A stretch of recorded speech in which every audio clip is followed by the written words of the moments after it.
The Batman Part 2 has been delayed all the way to October 2026. The remake of The Crow dropped its first trailer.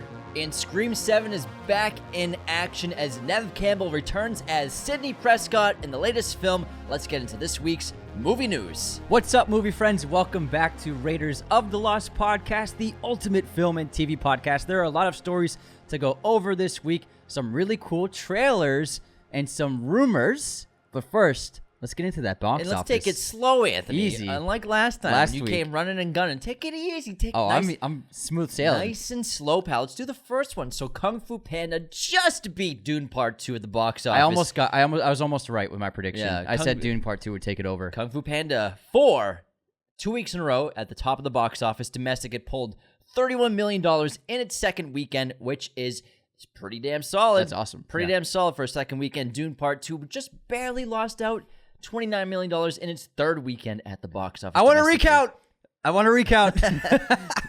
The word of mouth for both films is very good, and then Dune Part 2 on its third weekend making that much is just a very good sign that audiences are loving it. Domestic. What's its international total at? Do you know? It's over 300. It's got to be. Let me check it. Because it might be just under 300. It was 220 last week when we talked about it. It might be around there. I know that it's closing in on. It beat out 150 million on domestic totals so far. So it's definitely $396 million global right now. Fantastic. Which is excellent for freaking 2 weeks out in theaters. It's so good.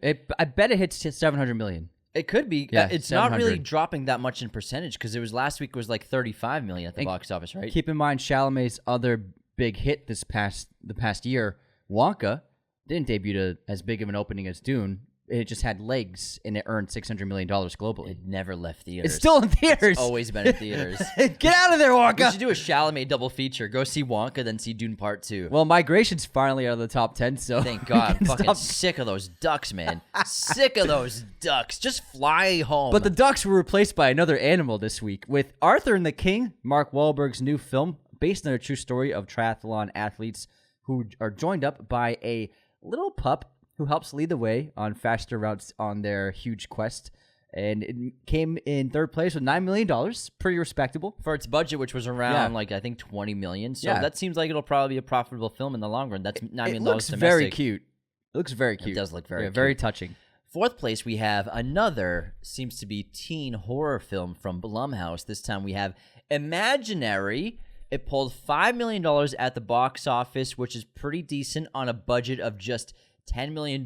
So I'm sure a couple weeks of this and they'll turn to the green. So another horror, it looks like, hit for Blumhouse in terms of a return on investment, probably. Although it does not have the cultural relevance as the last few hits it's had in terms of Megan and the Five Nights at Freddy's. Nobody's talking about Imaginary. But it seems like it'll probably pull a profit. It's about to hit its budget. So I could see that pulling, green and becoming a hit. Not a huge hit, but... Yeah, another very profitable film is Cabrini, which is at $3 million roughly in its fourth weekend now. Mm-hmm. So very good hold on that. Another very low budget film. Yeah. And we have two new independent releases coming out this week. Love Lies Bleeding, the A24 film, came in sixth place with a pretty modest $2.7 million on 1,200 screens across the country. So it's a 1.3 thousand per theater average, which is not very good when you release this wide. Another film that also opened to a disappointing number was the American Society of Magical... Can we say that? I don't want to say it. I'm not saying it. I'm not having that on the internet. I'm not. Yeah. Are you kidding me? The American Society of Magical, you know what? It opened to $1.7 million with a $1,000 per theater average, a very low amount for a wide release. So those two films not quite getting what they were hoping for with their huge wide releases. And it doesn't seem like word of mouth for the latter film is very good at all. It's getting very dismal reviews from critics and audiences alike. Love Lies Bleeding, it has a bit of a mixed, polarizing reaction. People are either loving it or people are either hating it. So, I think Love Lies Bleeding will eventually turn a profit. I don't know what the budget is on either of these movies. It's really hard to find. All I know is that the director had a $2.5 million budget for her previous film, Saint Maud. And then from what I could find, Love Lies Bleeding, she was given multiple times 2.5. So that's all I could find. It could be Could be like 10 million. It could be 100 billion, Anthony. At that point, it could be $100 billion movie. It could be 10 million. It could be 20 million. Not really sure yet. But My guess, it's probably like 15, 20. By the It looks looks like of it. it, Same yeah. thing with American Society of Magical. That looks like a 20, $30 million. I believe movie. that was about 40 million budget. It could be something like that. I couldn't find the numbers, but I would just say visually, American Society definitely had a bigger budget for sure. probably because they're shooting a lot of exteriors in cities. That's not cheap. It's a pretty big. There's a pretty good amount of visual effects in that film, just so you Yeah. can tell from the trailer. And just the where they shot in terms of these massive exteriors. Yeah. Shutting down city blocks like that. It's not cheap. I would guess. I mean, I haven't seen the film, but Love Lies Bleeding probably has the $10 to $15 million budget. Yeah, wouldn't be surprised. I think that one has a better chance of word of mouth making money. The latter one, it's just got a horrible reaction on the internet. Awful. Everybody is bashing this movie. I mean, we said when the trailer dropped for this film a few months ago, we were both like, where does this fit in? And culturally, it doesn't look like a movie anybody wants to see. And it was just tonally so off and just a strange story to tell in that way. And the trailers, I mean, it had, you could say, an interesting tone, but then it turned into a rom-com. And I was just like, I remember watching that trailer being like, what even is this movie? And it seems like audiences are saying the same thing. Yeah. Well, audiences will let you know whether they want to see your movie or not. And the latter two right now, it doesn't seem to have much traction. Imaginary, decent, and $5 million on your opening weekend. Not terrible for a $10 million movie. No, it's the second weekend. Second week. It made $9 million last week. Okay, so it's in the green. had- Never- yeah, it so had a good- Imaginary's already in the profit. Yeah. Good. All right, cool. It's doing decent. Let's move on to some cool stuff. So we've been doing a lot of events lately. If you've been following us on social We've media. been running around. We have been so busy, man. I'm exhausted, honestly. Exhausted.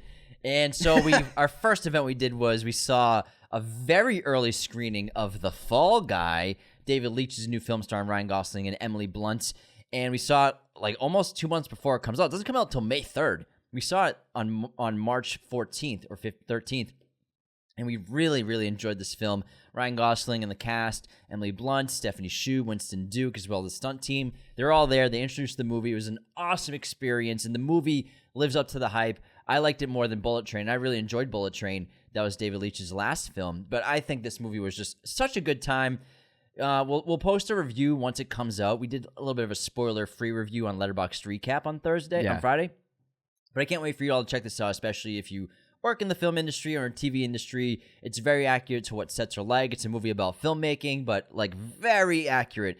And I really enjoyed the stunts and the stunt work in it, and I thought it was an absolute blast. It was a good time. And man, Ryan Gosling and Emily Blunt are just glorious in person. They are. They're stunning. Their chemistry is insanely good on camera too. It was a great event. It was fun. I think you're all gonna really enjoy this movie. You really will. I can't wait for you all to check it out. And another event we went to Godzilla X Kong, the new Empire. Empire. We cannot talk about it. We are under social embargo, an embargo for reviewing the film. But we had a great experience. Thank you to Legendary and Warner Brothers and IMAX for letting us experience that film in person. We got to chat with the director, which was really cool. And you got to definitely check it out on the biggest screen possible with Careful, IMAX. there's a sniper dot on your chest right now. Like I said, I didn't review it. We will be doing an episode on it, and it'll be after the film is released, so stay tuned for that episode. They had a great spread. The food was terrific. We got wined and dined. Wined and dined. Oh It my, was really nice. Incredible food, and we also got to see some really cool, for the first time we've seen this, we got to see concept art as well as props for the film in a huge room, and it was just really fantastic to see. And also the CGI visual effects work they had on a screen on a loop. And it was really just fascinating to see the bare bones behind the scenes of the film and what led into the actual picture that we ended up seeing. So it was just so cool to see that look behind the curtain with the director who gave us a tour of all the stuff, which was just such a fun experience. And then tonight, we are going to see Immaculate, the new horror film starring Sydney Sweeney, and she will be there introducing the film. It's going to be in a church. So I will be wearing binoculars. Probably pretty far away. No, she's going to sit in between us, man. I wish. She would never. It's actually probably not a good idea. She would never sit with us plebs. It's not a good idea. We're peasants, man. What's a pleb? I am always a pleb. A pleb. Plebeian. Plebeian. So in ancient Rome times, you were either a patrician or a pleb. Oh, plebeian. okay. The plebs were the lower class society. Gotcha. Patricians were the higher class society. Gotcha. And it was a very dramatic change. Mm-hmm. It's like you are a peasant or you are an elite. There's no in between, really. I doubt she thinks you're a peasant, man. She won't think you're a peasant. I hope not. I really do hope not. But we're going to be seeing it inside of an actual church. It's a church that holds events most commonly for candlelit orchestral performances. Very cool. I've always wanted to go there. Oh, they have like the that's where it is. Where, like the John Williams music or Hans Zimmer's music. Listen to it by candlelight. Yeah. There's like 500 candles scattered across the altar. All right, so we don't have to worry about pews for seats. We won't be sitting in pews. No wooden pews. There will be chairs. No, we'll be kneeling the entire time. Let us proclaim the mystery of faith. Optionally, you can get the body of Christ optionally during the film. Amen. You might have to cleanse yourself with that after watching this. I wonder if they have food there and it's just wine and bread and fish. Holy water, wine, and bread. And fish. You don't have fish at church. No, but it's for the Bible. Yeah, but I know it's from the Bible, but Jesus. It's not like we eat fish at church. No, I wasn't comparing it to church. I was comparing it to the Bible, like the main. Food, I get it. The main food groups in the Bible: wine, fish, and bread. There was no like brie cheese, so it was just like those three things. There was no Gouda. Yeah. All right, next up, the next big release for films to get on your radar, Ghostbusters: The Frozen Empire comes out on March 22nd, this upcoming weekend. It looks like a lot of fun. I love the new trailer, and I really like the posters. The marketing is doing a very good job of selling it, and I like that the adults are getting involved, as well as bringing back all of the OG guys and gals. So Ghostbusters: The Frozen Empire, the big release this upcoming weekend. I'm definitely going to go see it in IMAX. Yeah, I really liked Afterlife, and I think it looks like it from the trailer and the posters that Paul Rudd is sort of the new lead, which I think is the right decision to make. He was one of the main characters in the first film, but I think putting the gun in his hands, he's clearly front and center on the poster. Yeah. I think that's the smart decision because Paul Rudd's so likable. Everyone loves him. And I think it's the good move. If he's the lead of the movie, I think that's the move. Also, he's about the same age as the original fans of the original film. Yeah, so it makes sense. I think it makes sense. Of course, the kids are still there, and the older group are still there. But I think Paul Rudd being your centerpiece. I think it's going to be Paul Rudd and Carrie Coon are going to be really leaders. I think they have to be the centerpiece of the movie. Absolutely. And then bad news, guys. Bad news. Batman Part 2 has been pushed back to October 2nd, 2026, an entire year from its previously pushed back release date.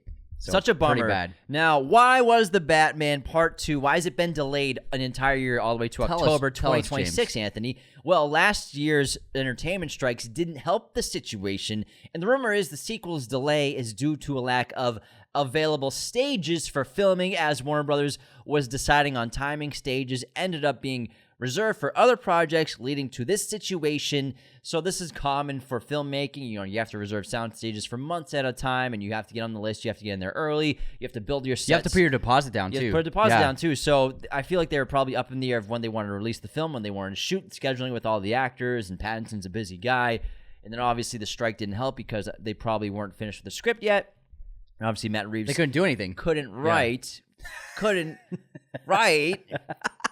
All these writers, like, I couldn't write. Bullshit, like, you would have been writing at home. Like, there's no way you got a great idea and didn't write it down. I'm not saying Matt Reeves was writing, but I'm just saying, like, you can, like, jot something down in a notebook, you know? Absolutely. There's nothing wrong with that. But, so, obviously, everything got delayed. It's being pushed to 2026, so it's probably going to film in 2025, maybe, or hopefully sooner. So they just had an issue getting sound stages and stages for building and filming the scenes, as well as not too much to worry because in 2024, at the end of the year, we'll still have the Penguin TV series will release on Max. So we will have some the Batman universe content coming out this year. And rumor is Pattinson is going to be in an episode maybe. Maybe he'll show up as Batman.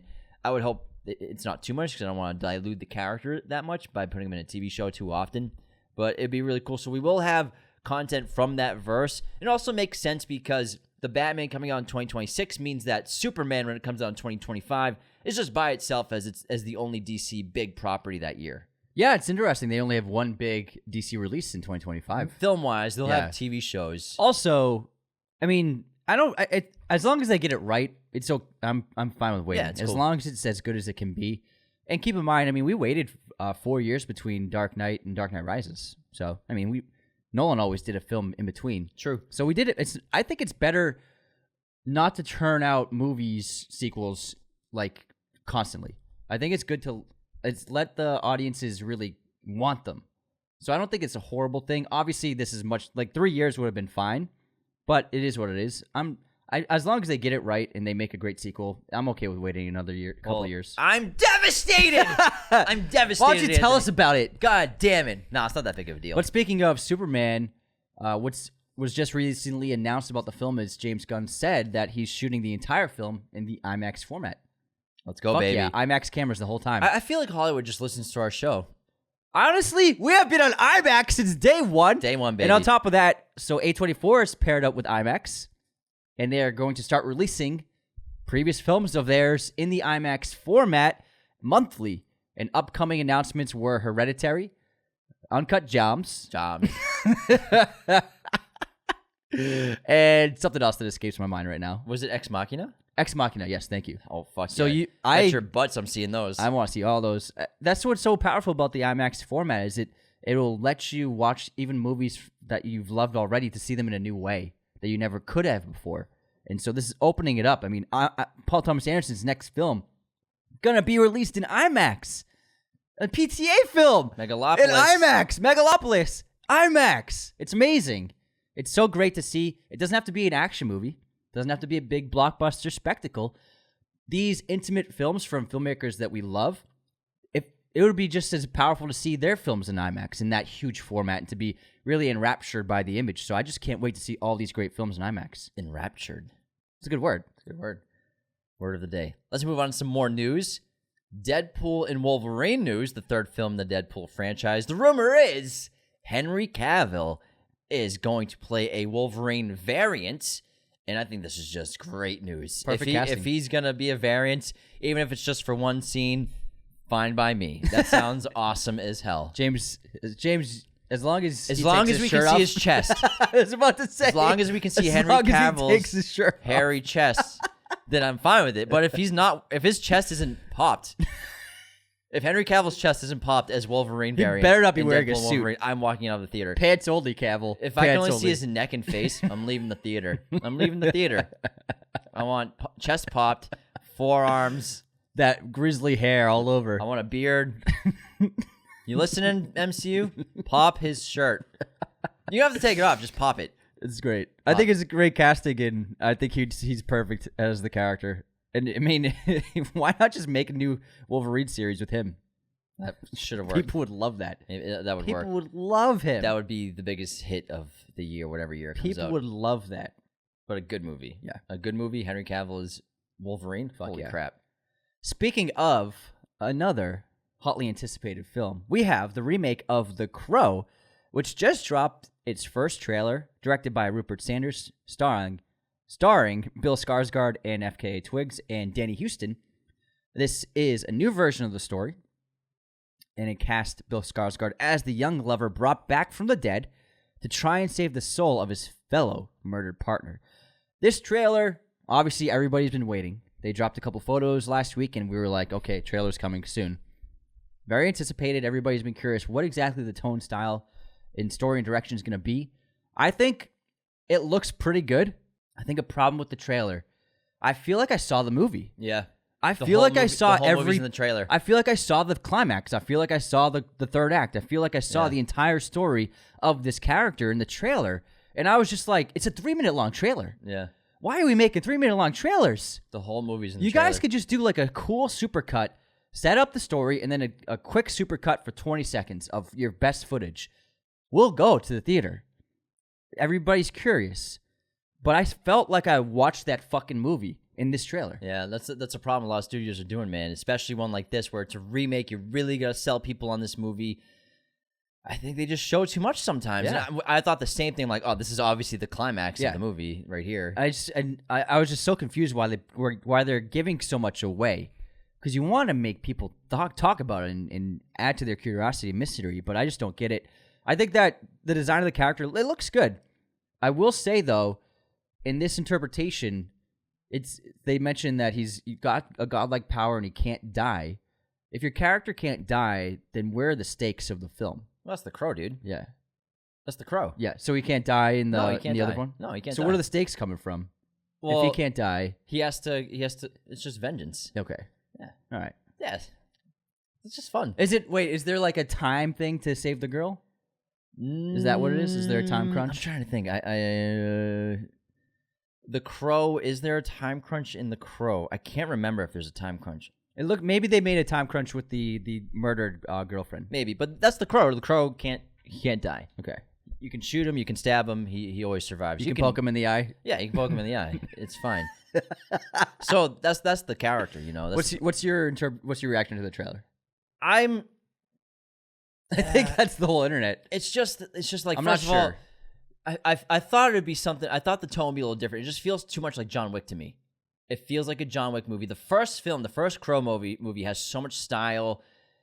But I understand that that movie came out in 1994. It really tapped into pop culture in terms of grunge and that visceral, gritty quality. It looks like a music video from the 1990s.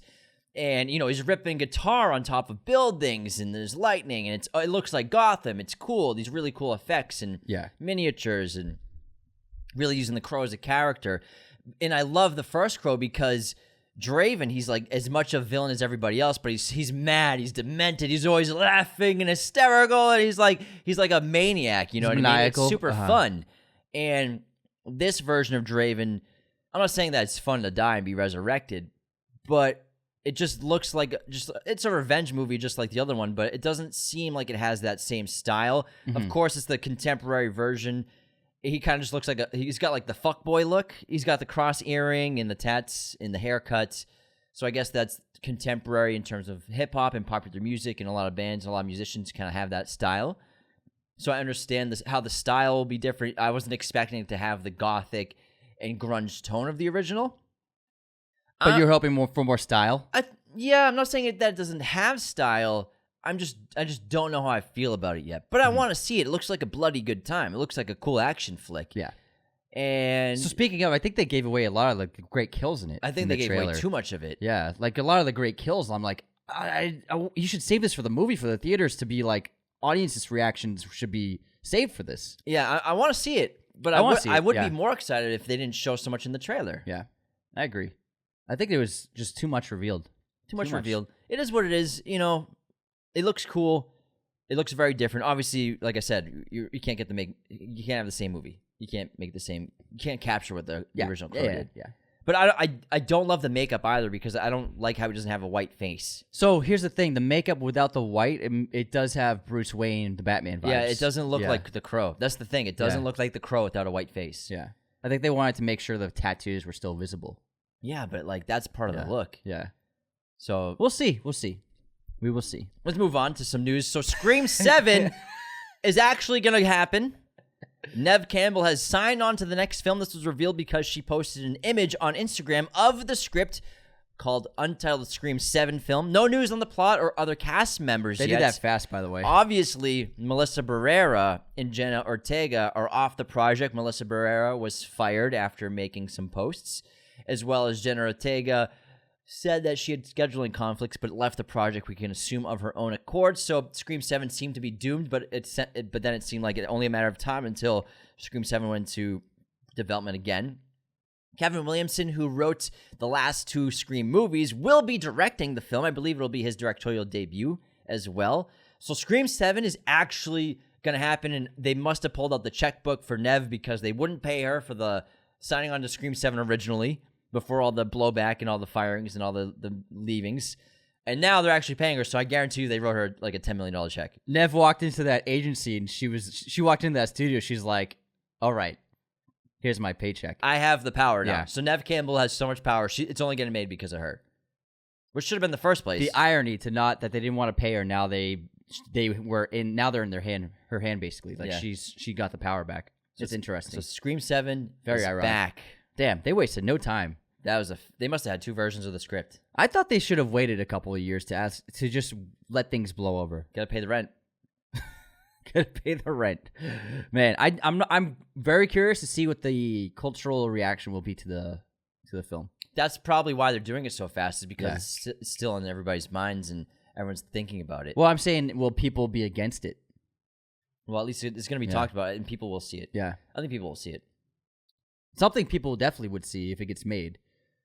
Our next story, Nick Cage just confirmed in an interview that he's in talks with Sony to adapt a live-action Spider-Man Noir film series or TV series. Not sure yet.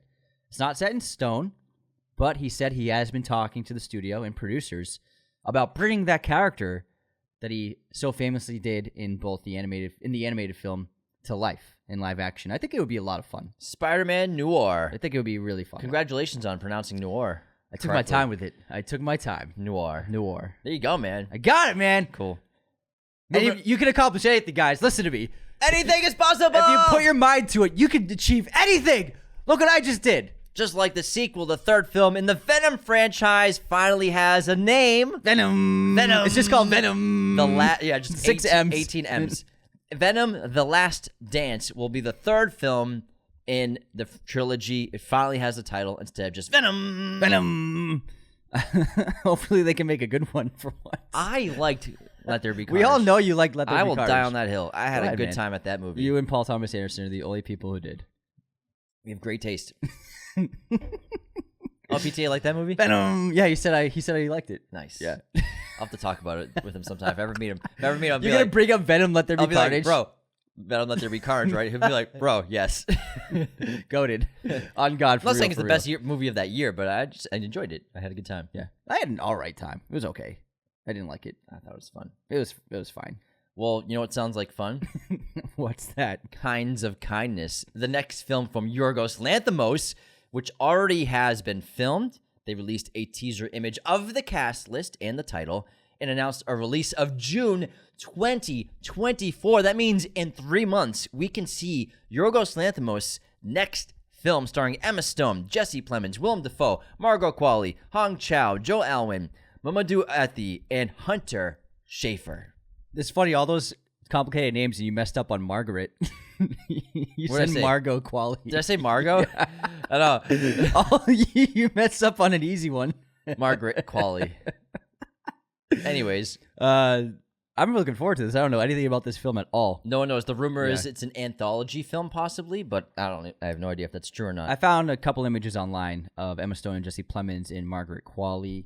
It looks like, because she has a minor role in Poor Things, and it looks like she has a big lead role in this film, Qualley. So I'm looking forward to her. I've already seen another Yorgos film. Fuck yeah, man. That's crazy. All right, next up, some Star Wars news. The Star Wars Rogue Squadron, which was recently pushed aside, is back. And Patty Jenkins says she's back working on the adaptation of the video game. This is the video game we grew up playing, right? With the fighter jets and stuff. Yeah, this is about the squadron. Fuck yeah. Yeah. That's a sick game. That was a fun-ass game. Good game. So it was, they cut the cord on it for 2 years because Patty was supposed, and then Patty was supposed to do Wonder Woman 3, and then Wonder Woman 3 got shut down, and then she went to Lucasfilm. Lucasfilm's like, hey, we should put this back on. We should make this again. So cool. Yeah. It's because she's not making Wonder Woman 3 that she's going to make Star Wars Rogue Squadron. I think it's cool if they focus on films like this that are not to do with the Jedi or the Sith, and it's just a cool environment within the world. I think that they should do more of these. Star Wars needs to get a movie in theaters ASAP. Yes. That's what they have to do. And let's just stay on that topic for now because the Mandalorian and Grogu film got announced like 10 days ago. And that'll be directed by Jon Favreau, and he'll produce it. Also produced by Kathleen Kennedy and Dave Filoni. That was announced like a month ago, bro. Yeah, well, what are you smoking? I just want to say, like, I wanted to bring it up again. You said it was announced 10 days ago. Because it's going into production in 2024. In Disney, they're just sitting on this gold mine of theaters. Like, they haven't put out a movie in theaters for Star Wars since The Last Jedi. Rise of Skywalker. Rise of Skywalker. I'm sorry, I get it mixed up. Rise of Skywalker. Yeah, it's the last Star Wars one. What was that, 2018? 19? 2019. 5 years without a Star Wars movie? Damn, that was not their plan. Remember when they bought Star Wars? They were like, yeah, a movie every year. And then they're like, let's make 17 shows. Remember that? Fuck movies. Fuck theaters. I get it. The streaming wars happened, and COVID happened, lockdown happened, everyone got scared. Every streamer was like, oh, we have to make TV shows. But yeah, I think they all shot themselves in the foot at the same time. I love how they abandoned Grogu for like 2 episodes, and then he's back, and then they have a movie out with him too. They better hope that they can milk the audience, because I know a lot of people did not like season 3 of The Mandalorian. I don't think anybody did. I don't think anyone did. I don't know. But Jon Favreau's directing, so I got confidence in him. If he's in control, I think that it's in good hands. I think it'll be good. Yeah. Well, let's move on to Dev Patel's debut directorial feature, Monkey Man premiered at South by Southwest last week, and it's getting rave reviews. It's supposed to be excellent. The trailer slaps. It looks so cool. One of the most interesting films of the year, clearly. And I cannot wait to check this out once it gets released. Yeah, it's one of my most anticipated. And what's interesting with South by is the films that play there often get released pretty quickly because this film's coming out moderately soon. And I mean, Love Lies Bleeding just premiered there and it's already out in theaters. So that's what's different from South by as opposed to most festivals where you have to like wait months for distribution after you get in hand. And it's just cool to hear the reactions and then be able to go see the film pretty close to that. It seems like a lot of films at South by already have been purchased. Yeah, they already have distribution. Yeah, they already have distribution lined up. So, and it's an American domestic festival. So it's like, all right, let's time it for right before it comes out in theaters. Let's do a promotion with South by. It's probably because they didn't compete. They're just features. Yeah, that's probably what it is. But I love this trailer, and I can't wait to see it. It's definitely one of the most anticipated of the year. And did you see his speech he gave in front of the crowd? It was really great. Yeah, I watched some of it. What a cool guy. Yeah. Cool dude. Very cool. All right, next up, another film that is getting reactions at South by Southwest is Alex Garland's Civil War. This just premiered at the festival, and it's getting divided response from audiences. Some say it's a masterpiece, and some say quite the opposite. I saw a great tweet, and it said, "Challenge. Don't call a movie a masterpiece at a film festival." Critics are pretty favorable of the film with an 88% critic score on Rotten Tomatoes. But that's only 26 reviews. 26 reviews. So once it gets to about 100 reviews, you'll have a better idea of the quality. And this is A24's largest film to date with a $75 million budget and probably $25 million marketing budget as well. So this is a big film for them. And it's getting, mixed reviews. I was expecting this when you make a film on this topic and this subject matter. I'm sure they weren't expecting overwhelming acclaim from everybody. It comes out in a month on April 12th. I saw a funny tweet where someone said, Civil War is like a Civil War movie fused with an A24 film. I'm like, what the fuck does that mean? People just think, like, it's just like silly studio. It's a silly headline. It's just a studio. Silly headline. It's not like they make one kind of movie. I'm very curious because I love many of Alex Garland's films. I really do. Ex Machina is one of my favorite movies this century. 28 Days Later is terrific. Annihilation's terrific. So I'm very curious about this film. But I will hold judgment until I see it. Yeah, hold that judgment, man. I shall. Hold it. Next up, we got a trailer for Franklin from Apple TV, which tells the tale of Benjamin Franklin's journey to France with his grandson to help convince the French government to join America in the American Revolution, which is not something I knew about that Ben Franklin did. Very cool. Very cool. He's on like a mission to do it. And convince not just the government, but to get the French people on the side of America against the Brits. And Ben Franklin's being played by Michael Douglas, and his grandson's being played by Noah Shoup, who you've seen in a bunch of things lately. A very good young actor. Stranger Things, right? Yeah. No. The Ford vs. Ferrari kid. Oh! Yeah. Noah Jupe. Wait. No, I said his name wrong. Yeah. Hold on. I'm pretty sure that's the Stranger Things kid's name. Yeah. Noah Jupe. Jupe. And then Noah Shoup. Noah Schnapp is the Noah Schnapp is the Stranger Things kid. Noah Schnapp. All these Noahs, man. It's hard. It's hard to keep up. Schnoski. It's like schnapps. Schnoskis. Schnapp. The trailer actually looks really good. It does. The world building, the cinematography, visual effects. You know, it'd be cool. What if it was an action movie? Like Ben Franklin goes and fucks shit up. Just France. like Abraham Lincoln Vampire Hunter. And then he's like, "You're coming with me, France." he saves France from Britain. It's a story I didn't know about. It's pretty cool. That Ben Franklin did. The guy did so much in his life, and I'm sure things like this, you don't even read about them, but it's a fascinating idea for a series, and it looks very good, honestly. It looks very good. Next up, Ari Aster's next movie starring Joaquin Phoenix, Austin Butler, Pedro Pascal, and Emma Stone has begun filming. It's called Eddington, and it's a contemporary Western. That's all we know about it. No other details. Is Pedro Pascal in every movie, or is it just me? He's getting there, man. He's in about 90% of film. No, that's not true. He's not in any of the movies we talked about. Yeah, 90%. That's just the 10%. He's in 90% of movies. He's actually in Arthur the King. He plays the dog, Arthur. Yeah. It's all visual effects, motion capture. He plays Paul Atreides. He's the worm. He's in Franklin. He does mocap of Michael Douglas as Benjamin Franklin. He plays Shia LaBeouf in Dune Part 2. Yes, he is Shia LaBeouf. He's Chani, actually. Johnny. That was actually Pedro Pascal. Great acting. No, I'm kidding. That was obviously very talented Zendaya. Yes, of course. Almost got canceled there, man. For what? It's just a joke. We all know we love. You know, people take jokes very I seriously. love Zendaya. She's so talented. Moving on. She's a wicked talented guy. Like we talked about earlier, we mentioned Alex Garland in 28 Days Later. It's 100% confirmed from Cillian Murphy that he, Danny Boyle, and Alex Garland are going to make 28 Years Later. Did he say about acting in it? Yes, he's going to be in it. He's going to star in it? I watched an interview. He said he's going to be in it. Oh, fuck yeah. Yeah, he said... Because before he was just producing on the table. I watched this 10 days... It was an interview from 10 days ago. Uh-huh. He said it's happening. He said, James, I'm going to be in 28 years later. Oh, yeah, 20... Yeah. He said it to me. He said, James, I'm telling you. Yeah. Don't tell anyone. He's telling me. Keep it between us. Yeah. Whoops. Sorry, Cillian. You didn't make me sign an NDA. Gotcha. All right, next up, Rebel Moon Part 2 is coming up very soon. Zack Snyder, not Jack Snyder, Zack Snyder. It's a good name, Jack Snyder. Zack Snyder teased rated R and PG-13 versions, saying they're completely different films, just like the first one. And Rebel Moon unrated, the rated R version comes out soon, right? In June? Yeah, very soon. Yeah, in June. I mean, he described it in the way that he did a radar version and PG-13 version. He said the PG-13 version was for Netflix, and the radar version will be for him, and it'll get a separate release at a later date after Part 2 comes out. And the way he described it in the interview was, he said that because he's so well known for the director's cuts of his movies, that he made that deal with Netflix where, like, you can do that, you can do your other version, but also can you make a PG-13 version? He basically doubled down on that idea, that phenomenon. Yeah, and he described the radar versions as being much better films and much different than the PG-13 movies. I mean, I don't know. I'm from Rebel Moon Part 1, what I didn't like was the story.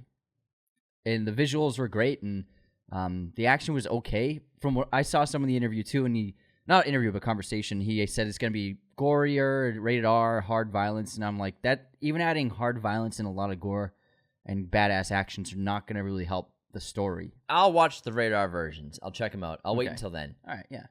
Yeah. Then you can, like, watch them back-to-back. True, exactly. Yeah. Moving on next, Teen Titans, the beloved franchise, is now getting a live-action film and has joined the lineup at the new DCU. It took a while. I figured they would have done this years ago to make live-action films of these characters in this series. Yeah. But they've had the TV show on where's the Arrowverse play? CW. And on Max. They had an animated one, too. Yeah, animated one. It's a big property, so I'm surprised it took them this long, and I think that it could be a big hit for them. Mm-hmm.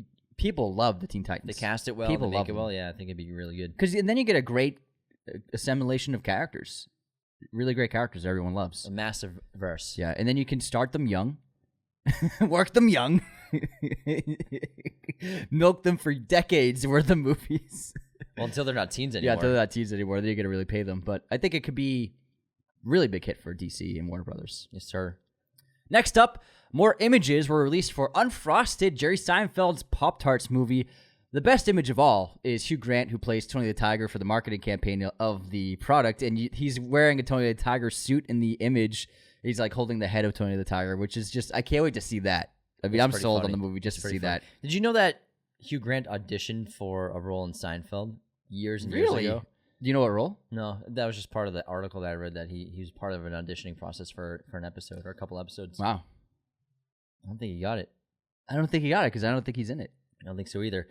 Last bit of news, some Disney stuff. According to Disney, they have made $25 billion from Star Wars and Marvel since their purchase of both IPs. Marvel they purchased back in 2009. Star Wars they purchased in 2011, 13? Something like that, yeah. Something like that. Marvel they bought back in 2009. Wow, they made a good amount of profit on these. So specifically, Frozen and Toy Story have been their biggest return on investments, their largest ROIs. From Frozen, they've made a 9.9 times return on investment, which is absurd. Merchandise, baby. And then Toy Story, they've made 5 times an ROI. So you would think that would be the Marvel stuff, but it's actually Toy Story and Frozen is their most profitable profitable IPs. We've talked about that, like especially when Frozen 1 and 2 came out, especially when Frozen 1, like Massive. our niece in particular, she had like a dozen Frozen items, whether it be blankets or toys or cups, anything.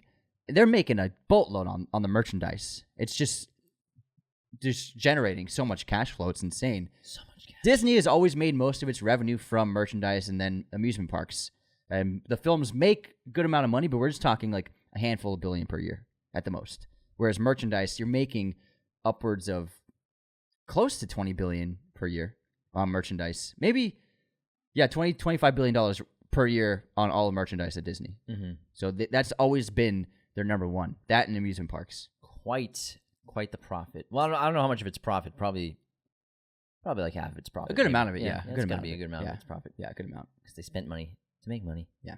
But man, people love that merch. And what's nuts is they only purchased Star Wars for like, what was it, $4.3 billion from George Lucas? Yeah, not that much. It's just a little over $4 billion. Yeah. And they've made, I think, 12 million specifically. Well, they had the giant machine that Lucasfilm never had. Mm-hmm. That's how they just generated so much money from it. Lucasfilm, it's a big studio, but nothing in comparison to Disney. So they were just a behemoth in comparison. Well, then incorporating it in all their parks, Yeah, it was massive because like Galaxy's Edge is so cool, and it's just a crazy experience in how they've been able to do that at Disneyland now and Disney World, which is awesome. it's all from Grogu. It's all from Grogu.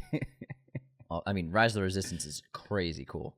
I want to do that. It's the coolest ride ever, man. Did you do it? Yeah, I've done it. No way. It's so fucking cool. Is It it? might be the best ride I've ever done in my life. Are the characters all animatronic? In that one, Yeah. They'll have crew members, like that's what they call the employees at Disney. They're all crew. A lot of them will be acting. Like this is the only ride where they take it seriously. Like they're jerks to you, which is fun. It's part of it because they're all part of.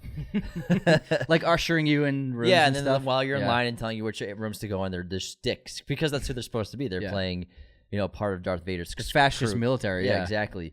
And but the ride itself is really incredible. It's very immersive. It's massive. They have AT-ATs there, like 3 of them. They're like 40 feet tall. Really? It's Holy so shit. cool. It's the coolest ride I've ever been on in my Oh life. my god, I didn't know that. It's absolutely incredible. Did you build a lightsaber?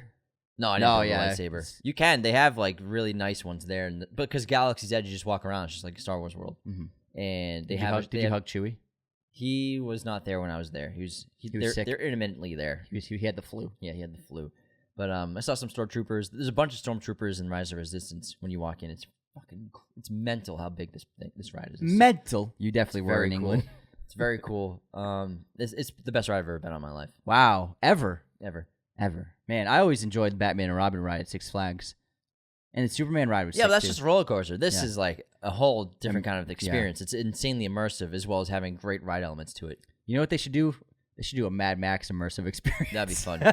Fire everywhere. They could do it in L.A. Just cover us all with oil and gasoline. Gasoline. They spray you with silver and platinum. Yeah, dude. We should hit up Disneyland sometime. It's just crazy expensive now. It's like over $200 for a day pass. That's a lot, man. Yeah. And then what, like an extra $50 for the express? Yeah, it's called Lightning Lane. So you pay, it's $35, I think, for Lightning Lane, but then there are some rides, like Rise of the Resistance, I think the Cars one too, because they're so popular, you have to pay an extra $15 to get Lightning Pass just for that ride.